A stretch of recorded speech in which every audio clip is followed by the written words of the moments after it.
L'allarme è scattato poco dopo le 9, quando i mezzi del SUEM, della Croce Rossa, dei Vigili del Fuoco e della Protezione Civile hanno raggiunto l'Istituto Luzzatti di Mestre e gli operatori hanno evacuato l'edificio scolastico per mettere in salvo gli oltre 200 studenti che, colti di sorpresa dall'arrivo dei soccorsi, sono stati accompagnati nell'area verde all'esterno della scuola. La simulazione dell'evento sismico è lo scenario dell'esercitazione che è stata organizzata nell'ambito del progetto La Scuola al Sicuro della Protezione Civile della Regione del Veneto. È stato veramente un banco di prova per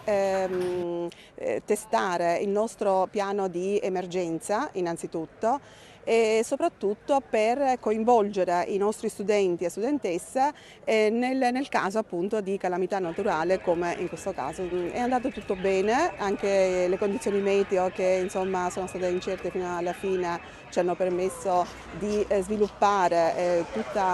tutto il piano emergenziale, compreso anche l'atterraggio dell'elisoccorso. Oggi è stata anche un'occasione per far conoscere agli studenti il mondo della protezione civile, il sistema della protezione civile, che vede come componente fondamentale quella del volontariato, e noi speriamo questa sia stata anche un'occasione per far avvicinare i ragazzi al mondo del volontariato e della protezione civile. In questo modo i ragazzi hanno potuto vedere da vicino come lavora la protezione civile e cosa può accadere in caso di emergenza. Tanti ragazzi impegnati in questa esercitazione e tanti anche i volontari impegnati che hanno dato una mano e hanno spiegato ai ragazzi le procedure per stare in sicurezza e da adottare in caso di emergenza. Un grazie a tutti i partecipanti e cercheremo di allargare questo progetto per insegnare ai ragazzi le situazioni di emergenza e come gestirle.